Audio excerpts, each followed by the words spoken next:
से हम दे देंगे। आज हम माता रानी के दरबार में मौजूद हैं, पुरंगी नंबर 4 में।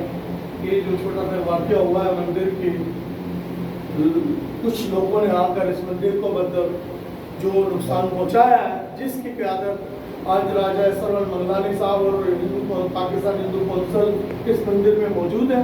और हम कोशिश कर रहे हैं, हुकूमत पाकिस्तान से भी रिक्वेस्ट कर रहे हैं कि लिहाजा हमारे लोगों को प्रोटोकॉल दिया जाए और इस तरह के वाक़े ना हो। और मैं गुजारिश करूँगा कि हमारे जो क़यादत है राजा सरवन मंगलानी साहब, कुछ आप। बड़ा अफसोस हुआ, हमें बहुत दुख हुआ जब पता चला कि मंदिर के अंदर कोई लोग आकर के शरारत करके गए हैं, मूर्ति को तोड़ा है। तो जब व्हाट्सएप पे, जब सोशल मीडिया पे ये बात आई तो हमारी पाकिस्तान हिंदू काउंसिल ने बहुत बड़ा एक्शन लिया। हमारे जो चीफ पैटर्न हैं डॉक्टर रमेश कुमार साहब, उन्होंने उसी टाइम पे आईजी सिंध गुलाम नबी मेमन साहब को, डीआईजी को, एसपी को, सबको फ़ोन किए, उनको बोला पुलिस आई इधर, एफआईआर भी कट गई है।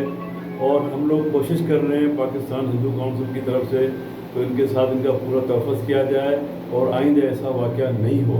अभी इनके मंदिर के अंदर ये लोग बता रहे हैं कुछ काम है, कोई पानी का सीपेज है या जो भी काम थोड़ा बहुत है।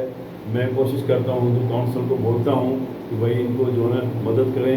अभी इस वक्त हम जो है 50,000 रुपये का इनके लिए पाकिस्तान हिंदू काउंसिल की तरफ से ऐलान करते हैं। वही हुकूक हैं जो मेजॉरिटी के हैं। हम मेजॉरिटी में भले हैं लेकिन हमें भी तो अपने धर्म के साथ चलना पड़ता है, हमें अपने मंदिरों में इबादत करनी पड़ती है।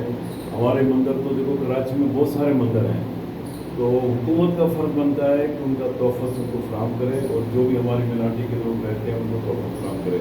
हम हुकूमत वक्त से रिक्वेस्ट करते हैं सैयद मुराद अली शाह से, जो हमारे चीफ मिनिस्टर हैं सिंध के, और हमारे जो अभी आईजी गुलाम नबी मेमन साहब आए हैं, उनसे रिक्वेस्ट करते हैं कि भाई इन वारदातों पे कंट्रोल किया जाए, आइंदा ऐसी वारदात नहीं होनी चाहिए।